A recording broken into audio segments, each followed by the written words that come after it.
Hello, everybody, and welcome into today's episode of the Top Cut Yu-Gi-Oh! Podcast. I am Sunny here hosting with Caleb. Ya boy! Oh, man. It is Friday, July 2nd. Well, I am currently enjoying my vacation. Yes. As we're pre-recording this, the Sunday right before, so it's because he's gonna be gone for the next week. So if something big happens this next week, we won't be able to talk about it until next Tuesday's episode. Right.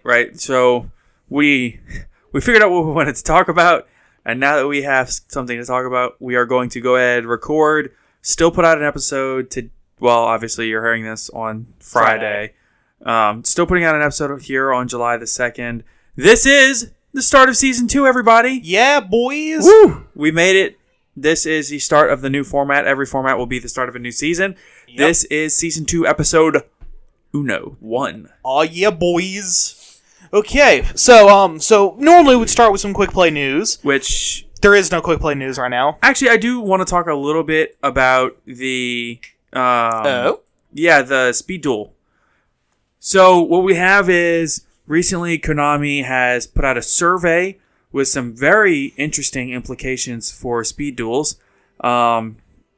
There's a survey link, which honestly, by the time we post this, the link will probably be dead and it's too late. Yeah, I'm not going to bother putting it in the description this time. Yeah, so, but what we will say is, it's about 10 questions. I took the survey. I would like Speed Duels to stick around. Mm-hmm.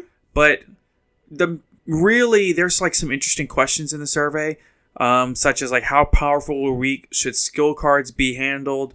How should powerful cards be handled for Speed Duels? What sort of tournament prize support would you like to see for Speed Duels for both entry and top duelists? What recommendations would you make to help Speed Duels improve in the future? Basically what they're asking here is, do you think Speed Duels should implement a ban list? And if so, how should they implement it? Do you think that it should be similar to Duel Links? Because it's basically Duel Links IRL, right? It's paper Duel Links. Right. So, you only have 3 cards at a time. 3 monsters, 3 spell and trap zones. You have powers and stuff. Skills, yada yada. Right. So your skill cards are your powers and things like that. It's a different game with the same cards, which I like the idea of. But this is all, they even ask, like, how do you feel about the Battle City box? Do you think that we should put out more products about the Battle City box? Do you think that was a good place? Do you think we should do more or less? What do you think? And honestly, I love that Konami is just going straight to the player base to get our opinions. This is something that we don't see from Konami. This is something we really don't see. This is something we don't normally see from any company. Yeah, just go straight. We see it from smaller companies, but like a multi-billion-dollar big international corporation, you don't see them go directly to the consumers and say, "Hey, we want to know what you think." Our player base. Oh yeah, like I haven't heard of Wizards of the Coast doing this for Magic in a long time, probably since 2008, 2010. Yeah, I don't know Magic that closely, but I imagine... Yeah, neither do I. They're big enough now to where it's like, sure, they might hear what the player base is saying, and they have a lot more of an open door than we do, but because Konami is like generally like a wall of silence, but for them to be coming to the player base and saying, hey, we want to hear from you. Yeah. I think a lot of this is spurred on by... MBT put out a video last week all about Speed Duels, and it was like a 15-minute video about how much he loves Speed Duels, how much he loved the Battle City box in particular, how much he hopes that they continue to nurture and put out this product, which I found really interesting that not a week after he puts out that video, here we have this survey. Yeah, the survey pops up. Right, talking about this and about the Battle City box. I mean, it's probably not the reason why they did it, but I'm pretty sure MBT would like to believe that's the reason why they did it. Yeah, and he even put out a tweet where he retweeted the link and everything, and he said, listen, he's like, I'm not going to sit here and say Konami watches my videos, but it's pretty clear they watch my video. Yeah. But you know what? He's right. I mean, this is a cool format. It's a great way to introduce people into the game. You still have complicated mechanics, and it's still a good game. It's almost like GOAT format light, because you have Nomino Crossout, Dekoichi. I mean, you have all those GOAT format power cards, and sure, you have some newer stuff too, but it's really interesting to see how it's evolving. Oh yeah, most definitely. So that was the only quick play news I had. I don't know if you had anything you wanted to add, No, Caleb. not really. Okay. Well, let's go ahead and we'll do a quick ad break, and we'll move into some of the tournament results for the weekend. Okay, we're going to move into the first one that we're going to talk about is the DistantCoder's 52-man tournament that he just did. Was this Remote Duel or Dueling Book? I want to say it was Dueling Book. Okay. I'm probably wrong. I think it might have actually been Remote Duel. Yeah. I don't know. It might have been. All right. So first off, we got in first place, Matt _6 with 3 T's. He got first place with Invoke Shadal. Okay, so there's Invoke Shadal or Invoke Shadal Dogmatica? Invoke Shadal. Okay, so no Dogmatica. No Dogmatica. Gross. This sounds horrible. And then for top 4, we had Finboy Yu-Gi-Oh! Running Salamangreat and not Madolche for once. Oh, are they known for Madolche? Yes. Oh, okay, cool. Which my whole thing about it is I haven't known about Finboy Yu-Gi-Oh! For very long, and from what I can tell, that's just kind of the meme is that they run Madolche all the time. I mean, whatever. Then we have Marquito with 3-axis kitchen sink, as he put it. I love that. Which was PK Fire, so Phantom Knight and Burning Abyss, with Predaplants, and not just Verte Anaconda. Right. Like Ortho Scorpio and a couple other cards, and Dragoon. So an actual full-on Predaplant engine. Yeah, the full Predaplant engine with so that we could recycle Red Ice Fusion or something. I don't entirely know. I think it was primarily just a second way to get into Dragoon should Verte Anaconda go. Right. Yeah. Because then he can use them to actually search out the Red Ice Fusion or even just polymerization if they get in his hand. There's a couple of things they can do there. Right. And then we have Morgan War. Morgan War. With his invoked Shadal deck. Again, no Dogmatica. Yeah. And then top 8, we have No Name 2, running Salamangreat, Phoenix 107, running at Ignister, Perfect Tubby, running at Ignister, and Zimyo, running Tri-Brigade. It's interesting that there's multiple Salads and multiple at Ignisters, multiple Invoke Shadal with no Dogmatica.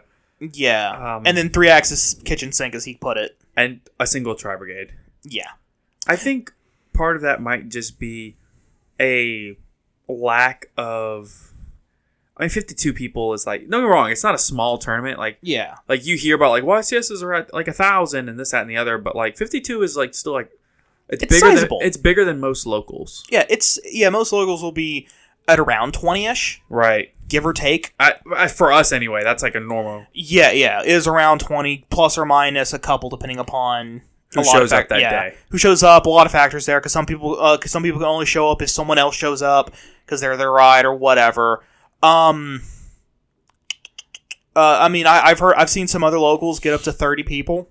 I know out in California, they'll get locals up at 80 to 100. Yeah. Big old locals. But that's out in where people have, where there's... Huge player base. Yeah, where there's a much bigger player base in a smaller area. Yeah, and part of that is, I think, somewhere in a big city like that, I think Dallas actually has locals like that too. I think Dallas, Ohio, and California are the 3 biggest, SoCal, are the 3 biggest, player communities that we have in the U.S. In the U.S., yeah. So I'm not saying that they don't have big communities out there on the East Coast. I know they just had a tournament in Connecticut recently that was rather large, but yeah. Comparatively. So... Yep. I don't know necessarily that there's a ton to take off of this. Multiple Salad is actually really interesting. Oh yeah, no. Clearly, Mirage Stalio helps, but that could be a representation thing. Yeah, I think it's also a lot of people wanting to try out Salamangreat with exactly. the new. Yeah, it's a lot of new toy syndrome. Yeah, like I said, I think a lot of it is just like you said, new toy. Out of 52 people, sure, you may have only had one Zoo Brigade in the top cup, but new ban list, people want to try out new stuff. Maybe there's only 4 represented in the whole tournament. Very possibly. And there might have been 10 salad. You never know. Yeah. Next up, we have the breakdown of the PPG, which actually used the July 1st ban list. Oh, wait. Did the Coder tournament use the July 1st ban list? Yes. Okay. So they both did. Yeah. Actually, all the tournaments we're talking about today. Yes. All 3 tournaments that we're talking about today all use the July 1st ban list. Okay, cool. Okay, so we have the top 16 from the PPG tournament. Top 16 was, in no particular order, 3 Sky Striker, 3 Virtual World. All 3 of them both would do Muddy Mud Dragon, Ultimaya Zulkin. Into Dragoon. Yeah, into Dragoon. Boo. Zombie Lich, which one interesting tech I saw was that they would overlay into the rank 5 monster Valiant Shark Lancer. Detach 1, pop a monster. Overlay Shark Lancer into full armored Crystal Zero Lancer. Detach 1 to board negate your opponent's entire field. That's interesting. So this was not an online tournament, though, right? This was an in-person event. Yes. Yeah, at the PPG, and I think they're in Miami or Orlando. One or the other. Yeah. Anyway, next up we have a Stun Lich, which ran Inspector Border and Card of Demise with the Eldritch engine. Right. Invoked Dogma Doll, which ran Golden Lord. Invoked Shadow, which ran 1 Golden Lord. Which ran Golden Lord, but no Dogmatic there. It's interesting to me that, just to cut in, I'm not trying to cut in. No, you're good. It's interesting to me that they both, even though one was on the Dogmatic engine and one was not, that they both decided to go in with 1 Golden Lord, because it's such an interesting card, right? Because even something as simple as activate Golden Lord, send Golden Lord and Invocation, and then you can activate Invocation's effect in the graveyard if necessary, if you need to. I think a good point for that is normal summon Alistair, search Invocation, link off Alistair, and your opponent DD Crows it. Yeah, it gives you more options. Yeah. It lets you get it back. It still get it back by giving you an outlet to put that Invocation in the graveyard. It reminds me of the new Fluffle decks teching in 1 to 2 Golden Lords to get the toy vendors out of their hand. Because toy vendor is more useful in the graveyard than it is in your hand. And I'm not saying that Invocation is more useful in the graveyard, but when you have it in your hand and nothing else to use it with, Golden Lord is an option to start getting some kind of a cycle going. Even if you're not running Curse Eldland or all the traps. Yeah. Eldritch Golden Lord on his own is in and of himself like a useful tool. Oh, speaking of traps, I forgot to mention the Stun Lich player. What is the trap card where it's like a golden lion on it? Is it a Eldritch card? Yeah, it's like something of the Golden Land. Oh. He was running that one of it, but I was like, I didn't think people actually ran that. Most don't. Yeah. Oh gosh, if you hadn't asked me, I could have told you. Well, anyway, in the Invoke Shadal thing though with Golden Lord. Another thing to remember about Golden Lord is that he's a light target as well. True. So once he's in the grave, you can use him to make construct, and gives you another body to put on board in case of something along the lines of TC Boo. Guardian of the Golden Land. There we go. They were running 1 copy of Guardian. Yeah, it's another name. It's another monster. Yeah. Next up, we have Drytron Megalith, which was running 1 OPL and 2 Full. The Megalith package is really good in Drytron. The only issue is finding the room for it. Yeah. 1 Salamangreat, which was running 2 copies of Sea Archiver. That's interesting. And only 1 Lady Debug, which confused me. I guess you have to make room somewhere, and Lady Debug is really nothing but an extender. So if you have enough starters and you already have a lot of extenders, you don't really need more necessarily. That's fair. Well, Sea Archiver is both a starter and an extender. I mean, if it's more versatile than Lady Debug, and because you're on the Salamangreat because you're on the Mirage Stalio build, and you're focused less on Cyberse and more on fire, then maybe. I mean, Sea Archiver is also a water monster. But is it? I don't know. I guess I don't know. I guess anyway, you just would have to see how they play. Yeah. Next up, we have 1 Rescue Cat Tri Brigade. It was just your standard Tri Brigade that also ran Rescue Cat, and they sided the Zodiacs, including the extra deck. They sided. Oh, Tiger Mortar. It was only Tiger Mortar was in the side.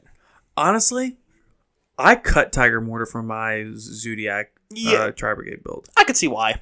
Well, yeah, because without Dryden, there's really not a need to run Tiger Mortar except as another name for your Zeus. And even then, even if you stack Borbo, you would have to go Borbo with Chalconine with Tiger Mortar to make a 2-stack Zeus, which is good, but you maybe lose a little bit of versatility that you could have used elsewhere. Fair enough.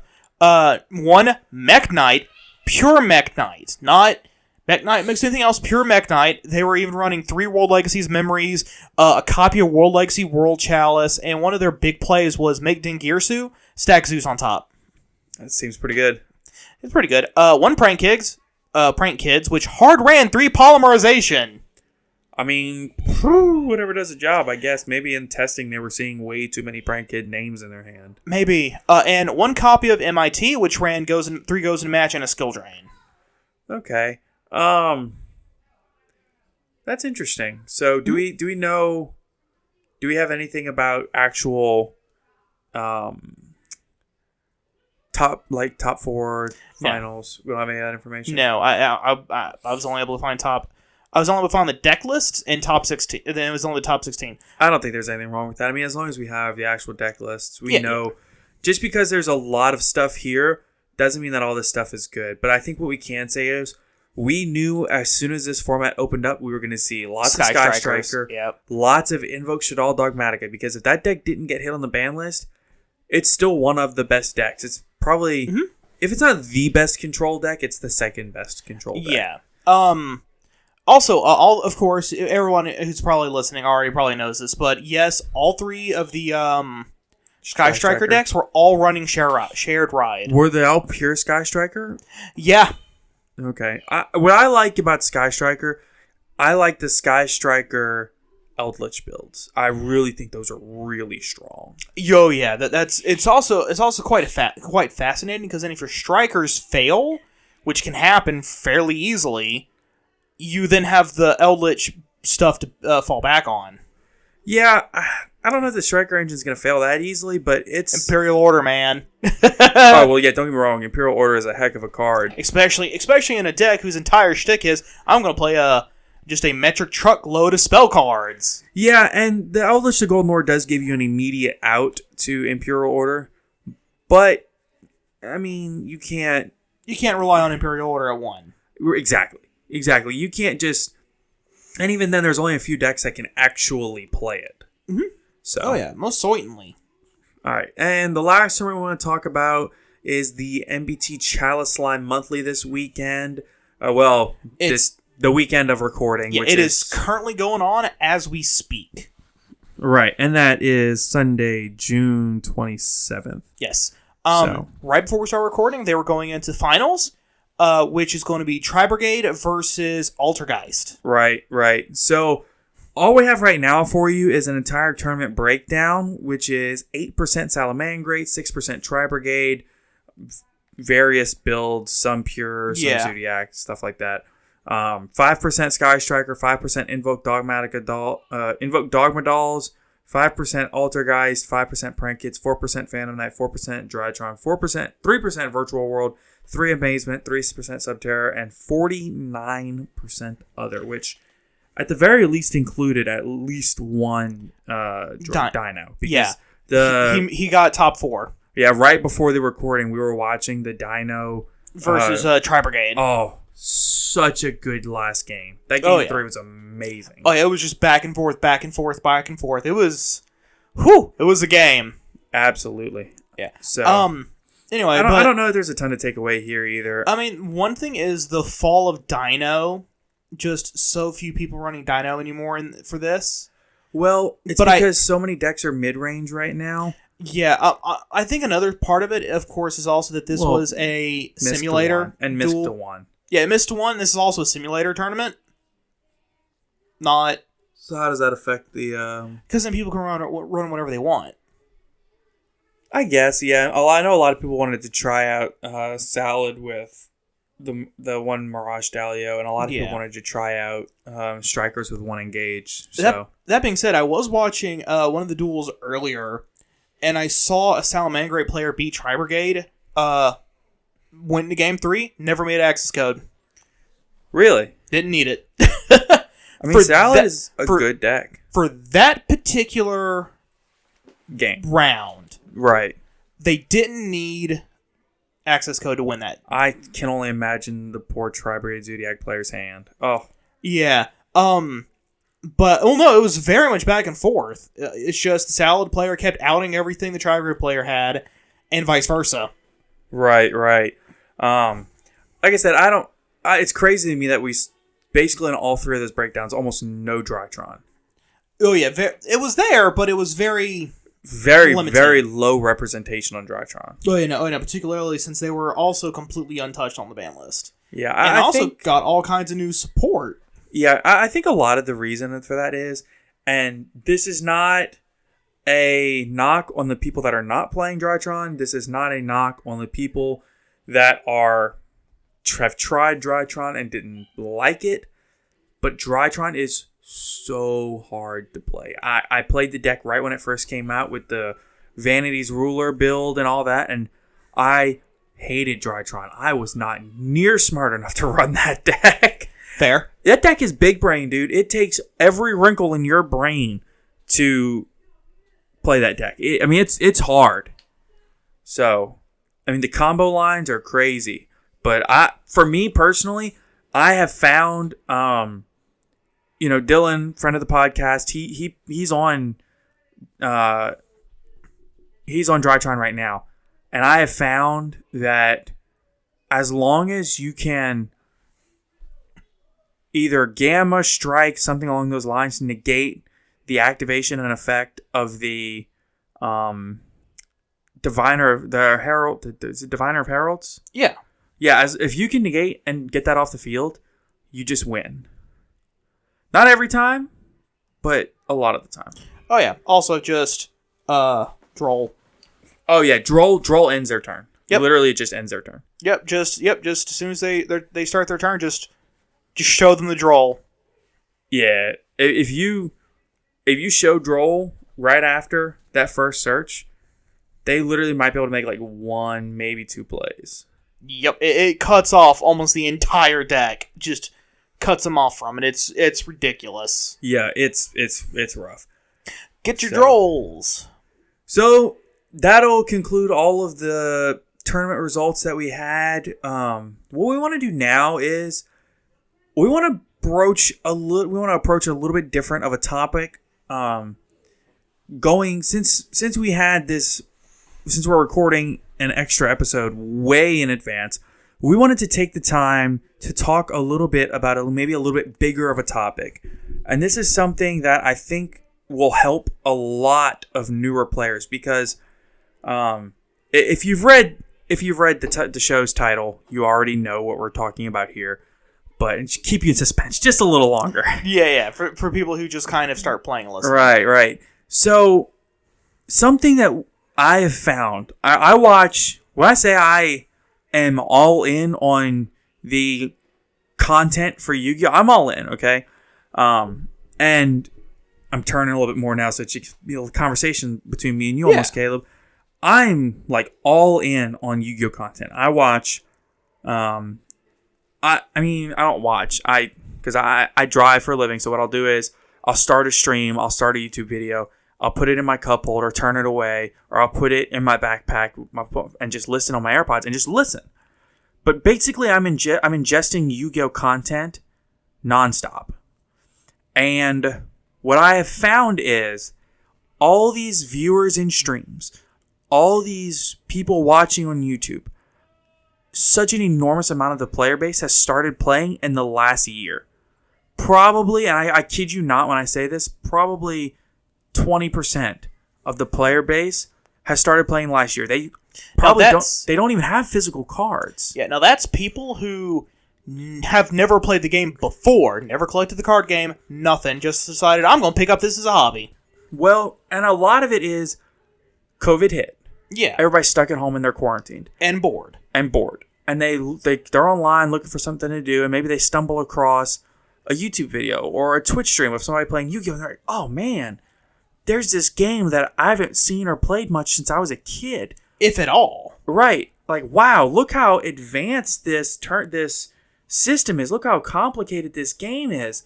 This is awesome. I want to try this. And then they start playing on Dueling Book. Mm-hmm. Or Duel Links or Duel Links or buy the Dual whatever for for the PC and the Switch or whatever. Yeah, I mean, all those little entry-level points, or at Walmart maybe. And they're just passing through Walmart and they see cards. They're like, man, let me get some cards. Yeah, because why not? I've got nothing better to do. Give me something to look at and sort. Right. And maybe they step up a little bit and they start doing remote duels. Then you also have the people who were kids when when they were originally playing the game and just kind of stopped playing the game for whatever reason. They grew out of it. They had no one else to play with because their friends grew out of it. Whatever. Right. Who then decided, hey, I have nothing better to do. I'll get back in this game that I used to love. Right. I'm stuck at home. I'm seeing there's a huge community online. I can play online. I don't have to invest anything into it up front. So, with this huge influx of players during COVID, I mean, we came back at the start of COVID. Yep. I mean, this is people returning players that have never played in tournaments or whatever. So, our logic was, with there being such a huge, and even then, I keep cutting myself off. Even then, before COVID, toss format, because of Salamangreat, the game was the biggest it had ever been. They were capping out YCSs, capping out regionals, because the game was growing so much. And that growth is still happening, believe it or not. So, with all that said, with all these new players coming into the game, we wanted to do at least a half episode on how to prepare for your first tournament. Oh, yeah. And this is whether it be locals, which we highly recommend you start with locals and then move your way up. We started at the regional level and it was a nightmare. Yeah, don't do that. Yeah, don't do what we did. But, I mean, we also didn't know about locals. Go to locals. Find them. Yeah, and even if you can't find a locals, like, really close to you, go online. They have remote duel locals on Discord. Yeah. So you can do remote duels on Discord. You can do remote duels through Konami extravaganzas. There's an extravaganza happening this weekend. Yep. Later the weekend of the 27th. Yeah, and then later this month, there's actually going to be a remote duel YCS. Right. And on top of that, you have infinite little, I know you're doing this coming weekend the Femboy Yu-Gi-Oh! Tournament on the 3rd. And then next week will be the YCS. YCS, and then next week is the Ronin Totem Tournament. Right. There's always tons of tournaments to enter, even if you don't have a locals near you. So the goal for this will be to prepare for your first tournament. Now, this will be more geared toward an IRL, in real life tournament. So part of the thought process here is that a lot of this is going to be for IRL tournaments, because I'm not saying COVID's over. It's absolutely not. It is still a thing. You still need to take all your precautions. Hand sanitizer, masks, the whole nine. Get vaccinated. Follow all your local recommendations and guidelines. The thing, though, is a lot of shops are opening back up. Whether there's dividers in between the matches, whether they're saying, hey, keep a little bit of space in between your players, whatever it is, the locals are opening back up. Around us, they're full go. Every weekend, locals, like nothing ever happened, which I'm not saying is right. I'm saying it's happening. It is what it is. Right. So the goal for preparing for your first tournament is to be ready. When you walk in the door, know what's happening, right? Don't get caught off guard and not know what to do. Oh, yeah. So first off, we'll start with all the stuff you do pre-tournament, the stuff you do before you even leave your house. This is where about 90% of Yu-Gi-Oh! Itself will take place. Absolutely. Most of that, and about 90%, and 99% of it, that 90% will be deck building. And not just deck building, but play testing. Yeah, because you have to, first off, you got to figure out what deck you want to play, whether or not you want to play control, a combo aggro-oriented deck, control aggro, where you put out big whatever. You got to figure out your strategy, figure out your archetype. Combo, control, stun, whatever. Whatever. And then you got to figure out, okay, well, I need 3 of this card, I need 2 of this, I can only run 1 of this because it's limited, so I'll have to kind of all of that. I want 13 starters. I want 14 extenders. I want 2 bomb cards, etc., etc.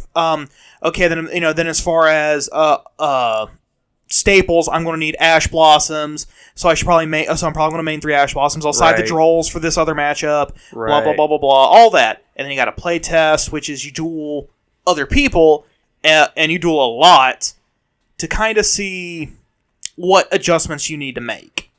Right. So with building and with playtesting, it always helps to have friends to bounce ideas off of. Get to know the very experienced players at your locals, help them for advice, ask them for advice and help.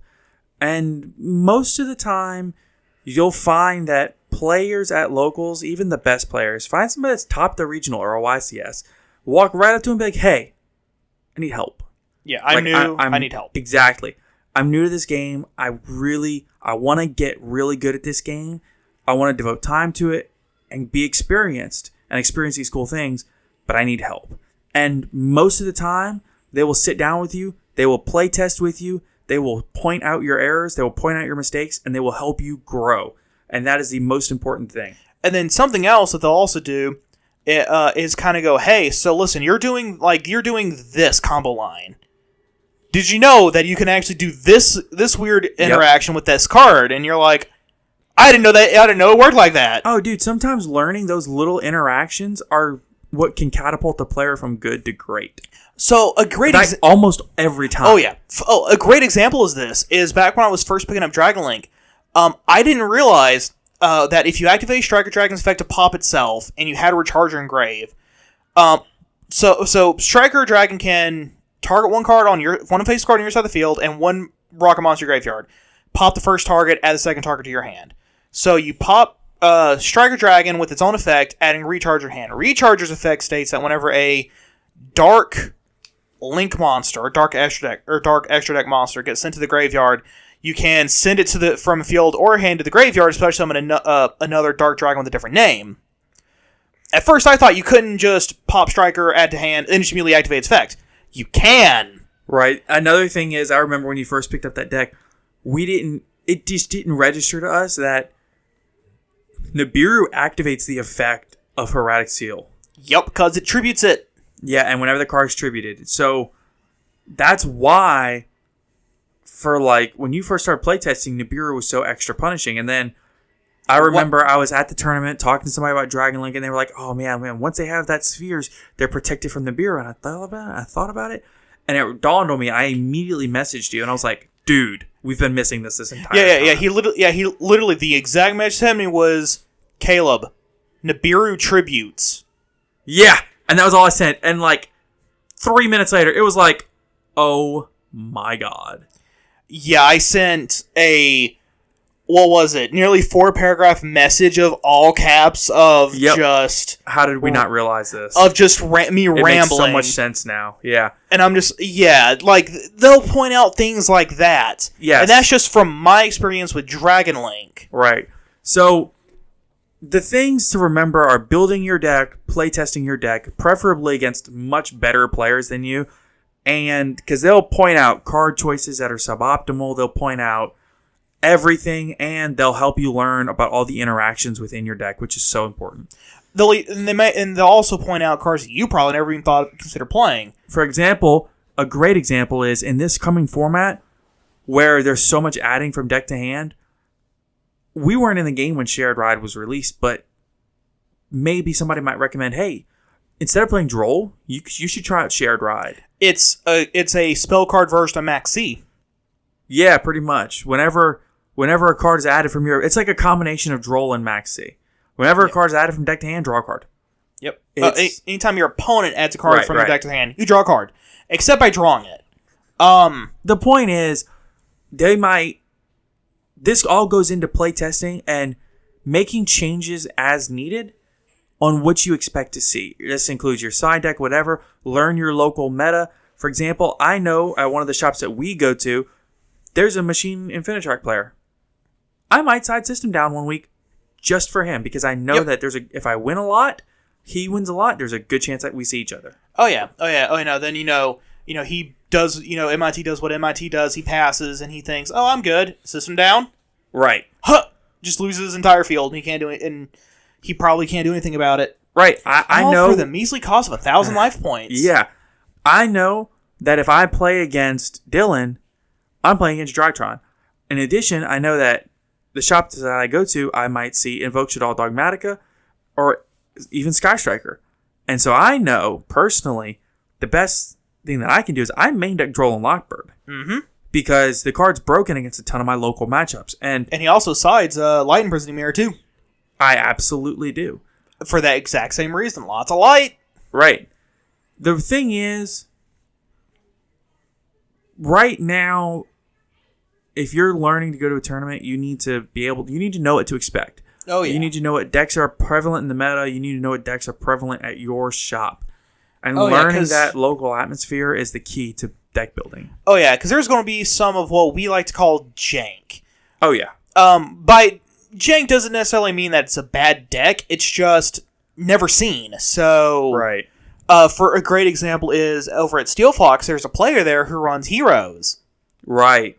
You don't ever see heroes. Yeah, so... Or you might see somebody on Cyber Dragon or something. But you know what? They're good with that deck. Yeah. It's not necessarily a bad deck or janky in the traditional sense, but it's like... It's rogue. Yeah. Stuff that you would never see at a regional. Well, yeah. I don't know, maybe, but... Yeah, it's not ever really seen. So anytime we say jank, that's what we mean, is just a deck that we just never see. You don't ever see for whatever reason. Right. So that kind of prep is the biggest thing about these tournaments, is understanding the meta. Oh yeah. And then of course you'll be doing that over and over. Oh yeah, it never ends. Playtesting never ends. Oh yeah. And then another big deal is is the day before. Get some sleep. Make sure you get a full 8 hours. And another recommendation is to go ahead and type out your deck list. You can actually go onto the Konami website and get their PDF of their official deck list sheet, and you can type it all in. Type it all in, and it's like, all, especially if you have bad handwriting. Yeah, or if you can't write real small, that'll help you just type it in so it looks a lot neater. Absolutely. Shower and put on some deodorant. Yeah, so like all of this goes before you go to these tournaments. So the deck list is like a good day before thing, because like I don't personally love getting to a tournament, but that won't apply for locals. Most locals, you don't need a deck list, but like regional YCSs, anything like that, you need to have a deck list ready. Yeah. Some locals will if they have like a big prize support, then they'll require it. But yeah, like a case tournament or something, they're probably going to ask for a deck list. But the sleep the night before is so important, because I know so many people that'll go to sleep, they'll playtest, and it's so caught up, they'll go to sleep at like 5 o'clock in the morning when there's a regional at 10 o'clock and it's 2 hours away. It's like, you're running on 2 hours of sleep. No wonder you didn't do good. Yeah. Your brain can't function. Oh, yeah. So, and like I said, shower and put on some deodorant. There's always been this stereotype that card game players are smelly and gross. And it's earned. Yeah. Let's break that. Let's do better. Actually, I think Pokemon or Magic, one of them, instated a rule to where you can be disqualified. Oh, that's Yu-Gi-Oh. Yeah, it's Yu-Gi-Oh. It's an unsportsmanlike conduct major. If your smell is that bad, they can give you a game loss and potentially disqualify you from the event. Yeah, and sometimes even eject you from the event. Yeah, it's seriously, there's no reason not to just take a shower before you leave for the event, especially considering you're going to be around possibly hundreds of people. Even if it's at your locals, there could be 40 people there. It's not always a big area, and it's not always well air conditioned. Like, come on, put on some deodorant. Listen, I've got this philosophy when it comes to any kind of a tournament. Look good, feel good, play good, pay good, live good, die good. It's just that simple, folks. Oh yeah, make sure you smell nice. Like I'm a sweaty dude. I bring deodorant with me in my backpack, and if I go, I'm starting to feel I'll excuse myself, go to the bathroom real quick, put on a new layer of deodorant, come back out, I'm good. Yeah, like that. Honestly, I've seen people that do that, and I respect the heck out of people that do that, because, like, you have to acknowledge, dude, just put on some deodorant. You know what I mean? Like, but also don't bring a can of Axe and just Yeah, don't do that. Just shower in it. Do a stick, bro. Don't do that. Just get stick. But some Old Spice or something like that. But besides prepping in the sense of your deck and then your physicality. Right. So like there's the in-game prep, and then there's like the physical prep, which includes like being hygienic. Yeah. The other part of the physical game though is, like you said, rest. Make sure that before you go to this tournament, make sure you are properly hydrated and that you are properly that you've eaten, because it's really easy like get in the flow of things, and maybe like a regional might start at like 10 a.m. That's pretty normal time is 10 a.m. If a regional starts at 10 a.m., you need to have eaten before then and make sure that you are like well fed, because if you're hungry and you're tired and you'll get you're distracted, not hydrated, it affects your mental game so much. Oh yeah. I've gone to events where like I didn't realize it, but I just woke up, brushed my teeth, showered, and went straight to the event. And I get there and I'm like, man, I'm kind of hungry.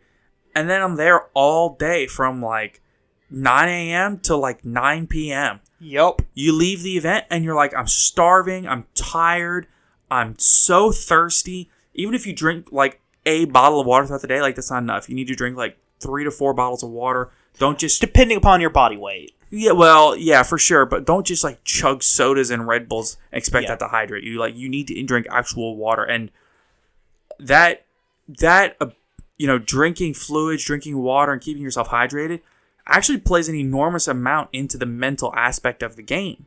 Oh, yeah. It really does. Oh, yeah, because... Your body being in a good shape is a big deal. Oh, yeah. And that, which is the next thing I was about to talk about, was you also have to mentally prepare yourself. Yeah, this is the third aspect of it. Yeah, Yu-Gi-Oh! Is a very mentally taxing game. You have to remember your combo lines. You also kind of have to gather as much information about your opponent's deck as you can during game one, so that way you can kind of guess what might actually be on their hand or what cards they just set in their back row for games 2 and 3, if you even go into game 3. Right. And it's just all this thinking and then thinking, and then all of a sudden it'll stop. Right. When that round ends, and then start right back up again, and you're right back at square one trying to figure out all this new information. And 8 or more rounds of that for...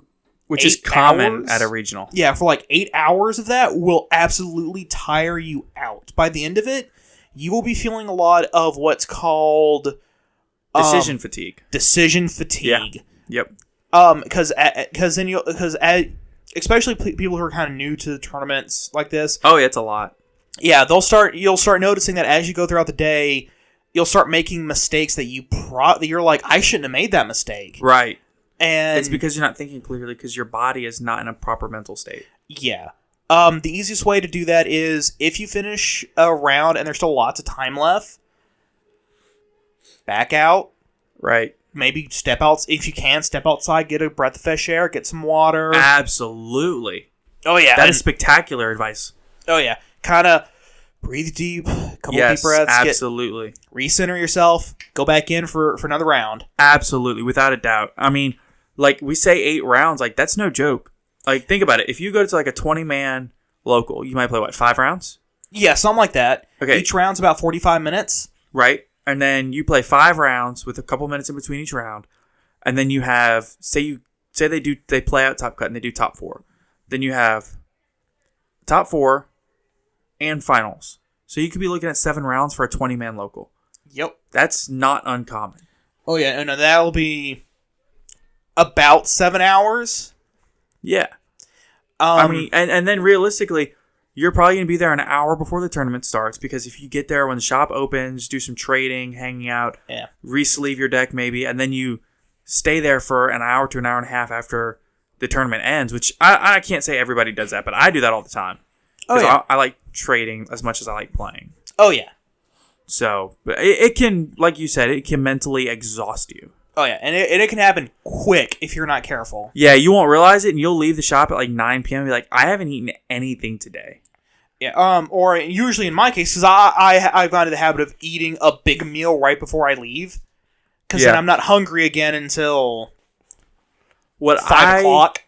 What I've decided I'm going to start doing is, I couldn't do this when I was younger because I was like 14, but now I'm old enough. I literally think what I'm going to do is I have a big Yeti ice chest. Ooh, yeah, fill that with snacks and water. Yep, I'm going to top it with ice. It's got like a little basket that sits in it. That way it doesn't you can put stuff in there that doesn't sit in the ice. I'm going to make like we can make sandwiches before we go, like a regional where you're going to be there all day. Yeah. I can walk out to the parking lot, eat a sandwich real quick, drink some water, Gatorade, whatever I need. Get ice back. cold water too. Exactly. Get my head back in the game. That would be the way to do it. Oh yeah, like most make definitely. it turn into like a tailgate, like an all day affair. Oh yeah, absolutely. If you have the ability to do that, even at locals, because like if you start the tournament at 12, I hope you ate right before. Oh yeah. And of course, bring some snacks, some little like some crackers or something, just something. Yeah, something to give yourself substance. Like peanuts are good protein, very granola filling. Bars. Granola bars, awesome. Just watch the sugar intake because you don't want to have a sugar crash mid game. Oh yeah, like when I say granola bar, I'm talking like the more protein filled ones. Yeah, the more protein type of granola bars. Trail mix is pretty good. Yeah, absolutely. So that'll move us past the pre-prep into the actual like what to. All right, you've done all your prep. You're on your way to the event. You are packing. These are the things you want to have in your backpack, which is one of the things you want to make sure you bring with you is your backpack. Oh yeah.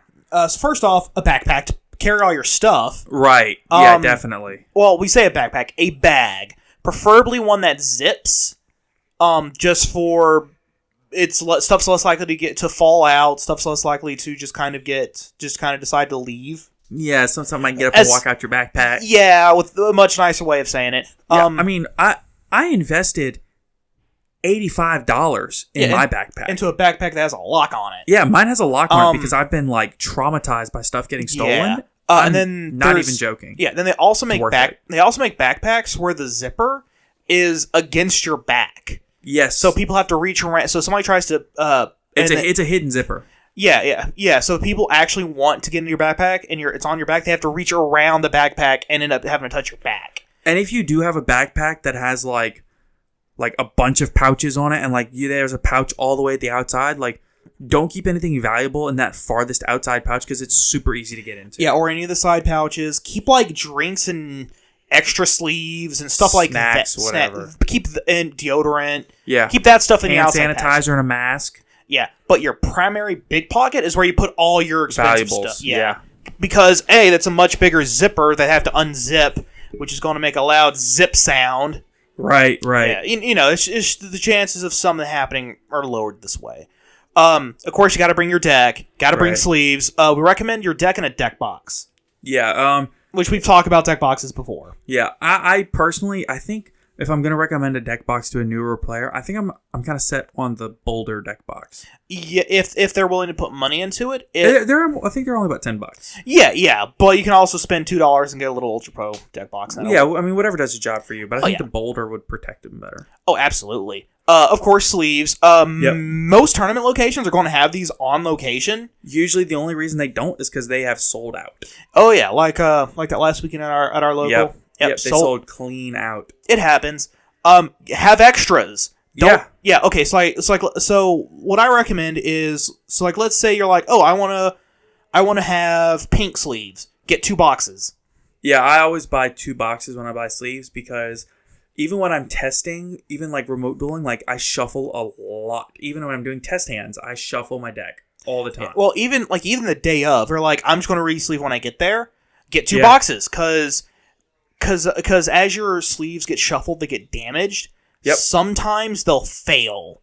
Yeah. Mid-game. And if you don't have another sleeve to replace that with, that's it. That's a game loss. It is. I know. I remember we had our friend Justin, who we've talked about before. He would re-sleeve before every tournament. Mm-hmm. I mean, obviously, if he's going to multiple locals in one weekend, he might not re-sleeve then. But like before every regional, before any YCSs he went to, any large tournament. Yeah, I know he day 2'd at YCS Austin, and when he day 2'd there, he re-sleeved day 1, and then day 2 before he went into the bubbles, he re-sleeved again. Yep, just to make sure that the chances of something failing mid-game is very limited. Again, because you can get a game loss if one of your sleeves like bursts through the side. And if you double sleeve, get an extra pack of double sleeves too. Oh, absolutely. Unless you bought like the big 100 count box, in which case you're probably fine. But probably for a while. Yeah. The next thing you need to make sure you bring is your play mat, whether it's an expensive Spellgrounds or a regular like Konami mat or something, just a plain Jane mat that you got on Amazon. Now, the primary purpose behind the actual play mat, which I don't remember if we talked about this in the episode where we talked about products like this, is primarily to protect your cards from the table. Yeah, actually, what's crazy is a lot of people don't realize how harsh of a surface most tables are. Oh yeah, and particularly those like folding, those white fold-out tables. Oh, which is at every shop. Yeah, just it's got a very rough top that I can actually really scratch up cards and really. It's just no bueno. Yeah. Dice usually 2d6. Yeah, if you have a couple of d6 dice, this is great. Like we said, it can be.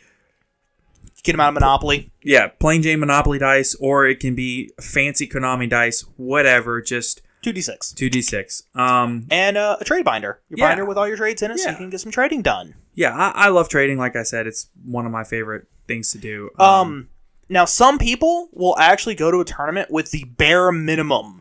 I'm talking they'll bring their deck, and the next item we were about to talk about, a calculator and and/or pen and paper. Right. Usually 9 times out of 10 it's going to be pen and paper because they don't just limit anything that can happen. Yeah.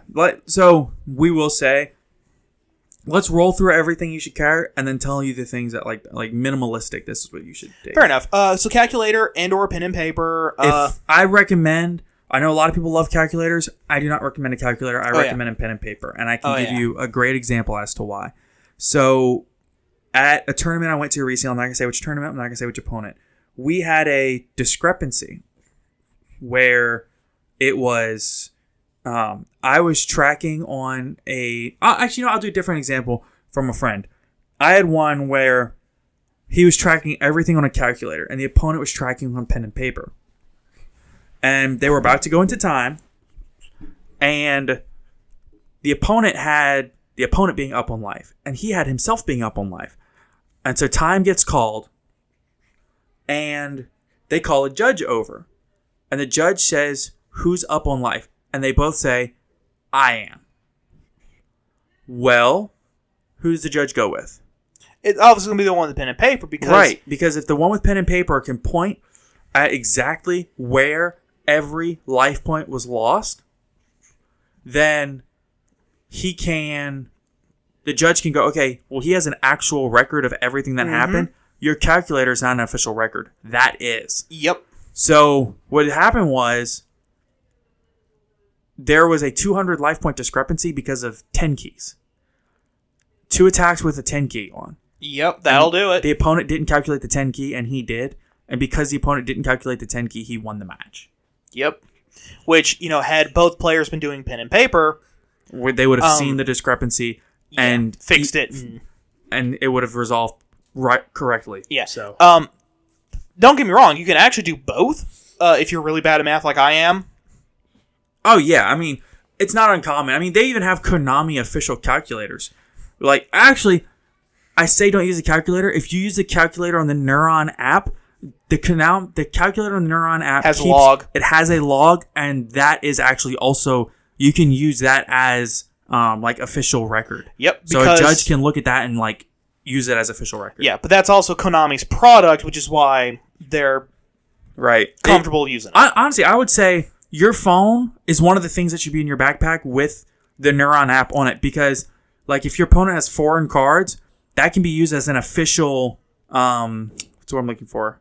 Like translation. Yep. Oh yeah, because the Neuron app has this database. It has. It only does it have the database. You can scan a card and it'll pull up your even if it's an alternate, even if it's like in a German and you need the English copy, you scan it, it'll pull up the English text. Right. It's an official translation. So not just in a translation, the most recent text. So even if you're using an older copy of the card that's been errated, right. For example, Imperial Order.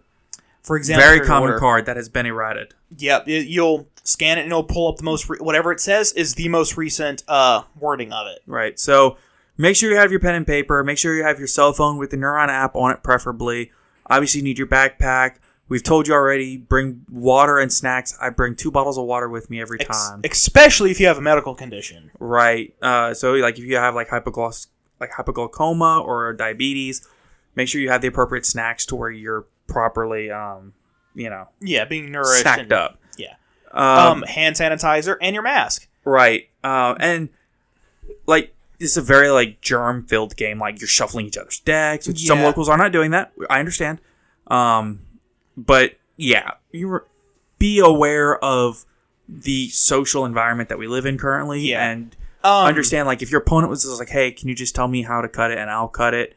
Like that way you don't have to touch my cards. Like be okay with that. Be courteous. That's the word, courteous. Yeah, be courteous. Be very courteous. Also, even like so even if let's say 2-3 years from now, all of this is over, disease is eradicated, no big deal.